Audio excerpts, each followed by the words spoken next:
You know, there's something people don't talk about much when it comes to retirement. We spend our whole lives looking forward to it. We dream about sleeping in, traveling, doing what we want when we want. But then it finally happens. And sometimes, instead of feeling free, we feel alone. If that sounds familiar, I want you to know something right now. You're not imagining it. And you're definitely not alone in feeling this way.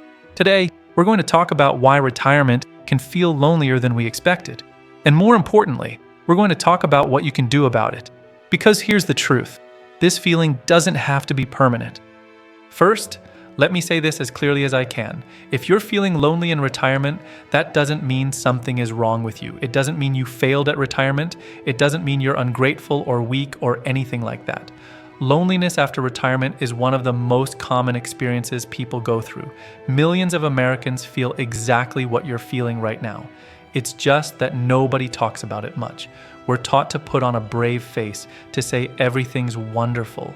But the reality is, retirement is a huge life change. And like any big change, it comes with challenges we didn't always see coming. So if you've been sitting there wondering what's wrong with you, I want to stop you right there. Nothing is wrong with you. You're going through something real, something normal, and something that can get better. So why does retirement feel this way for so many of us? Well, think about it. For 30, 40, maybe even 50 years, you had a routine. You woke up, got ready, went to work. You saw the same people. You knew what your day would look like. You had meetings, lunch breaks, projects, deadlines.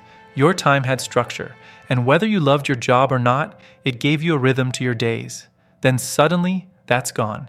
You wake up and the day is wide open. At first, that might feel wonderful, but after a while, all that empty time can start to feel heavy. You realize you're not sure what to do with yourself. The structure that held your life together for so long just isn't there anymore. Here's another thing. At work, you interacted with people every single day.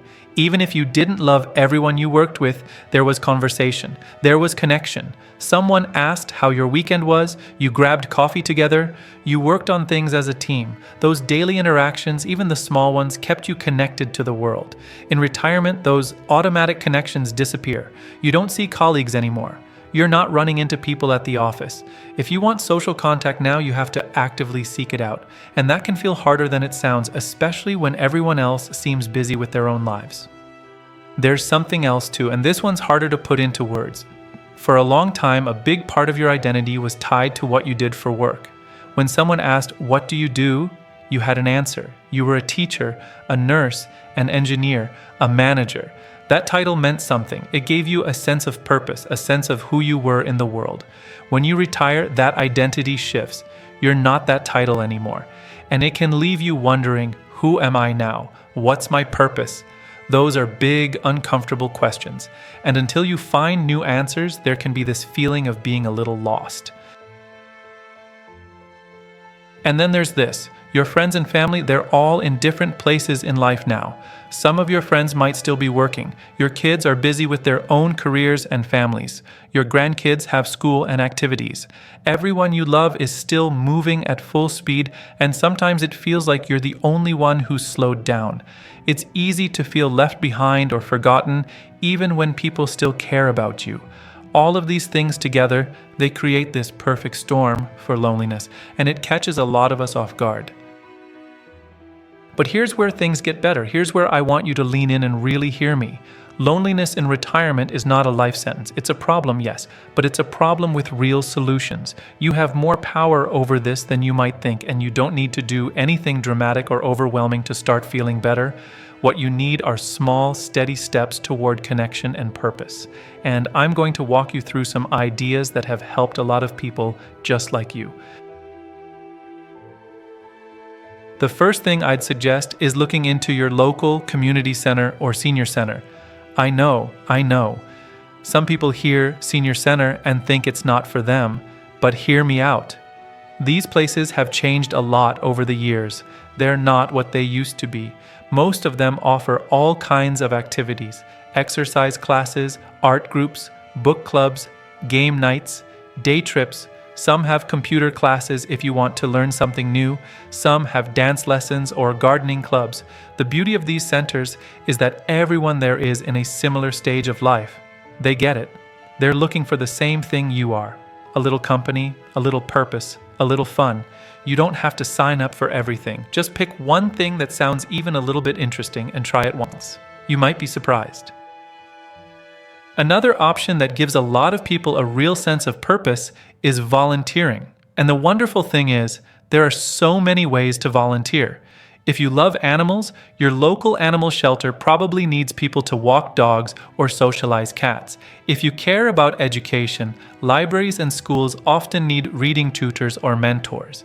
If you want to give back to people who served, the VA has volunteer programs. Food banks, Meals on Wheels, Habitat for Humanity, there are opportunities everywhere. Volunteering does two things at once. It gets you out of the house and around people, and it gives you that feeling of purpose again. You're making a difference. You're needed. That matters more than you might realize. For a lot of people, faith communities can be a real lifeline. If you've been part of a church, synagogue, or other religious group, now might be a good time to get more involved. Many have groups specifically for retirees or seniors. Bible studies, prayer groups, social events, service projects. Even if you haven't been active in a faith community before, most are very welcoming. They're not going to pressure you. They're just glad to have you. And the sense of belonging and shared values can ease that feeling of loneliness pretty quickly. Here's another idea that might sound small, but it works. Become a regular somewhere. Pick a coffee shop, a diner, a library. Go there at the same time each week. Order the same thing. Chat with the staff. After a while, people start to recognize you, they remember your name, you become part of the fabric of that place. It might not sound like much, but those small familiar interactions can make a big difference in how connected you feel. Human beings are wired for routine and recognition. We want to be seen. Being a regular somewhere gives you that. If you're comfortable with technology, there are online communities too. Facebook groups for retirees, hobby forums, even virtual book clubs. Some people find real friendships online. It's not a replacement for in-person connection, but it can be a good addition, especially on days when you don't feel like leaving the house. And finally, if you have an old hobby you loved or something you always wanted to try, now's the time. Join a knitting circle. Take a painting class at the local college. Join a hiking group or a bird watching club. Learn to play an instrument. It doesn't matter what it is. What matters is that it gets you around people who share your interest. Shared activities create natural friendships. You don't have to force conversation. You're just doing something you enjoy alongside other people, and that's often how the best connections start. I want to leave you with this. Retirement is not the end of your story. It's a new chapter. And like any new chapter, it takes some time to figure out how it's supposed to go. If the first few pages feel lonely or uncertain, that's okay. That's normal. That's just part of the adjustment. But you get to write what comes next. You get to decide what this chapter looks like. You get to choose connection over isolation. You get to choose purpose over emptiness. And you get to do it one small step at a time. You've spent a lifetime working hard, raising families, contributing to your community. You've earned this time, but you've also earned connection, joy, and meaning. You deserve to feel like you belong, and you do belong.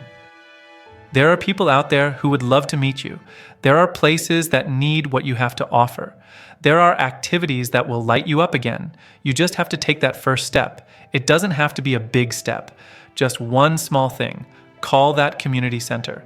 Look up volunteer opportunities. Show up to that coffee shop. Send a message to an old friend. Just one thing. Because you matter. Your presence matters. And the world is better with you in it. Fully engaged and connected. If this video helped you today, I'd be grateful if you'd subscribe to the channel. We're building a community here of people who want to make the most of this stage of life. You're welcome here. And if you want, leave a comment and let me know.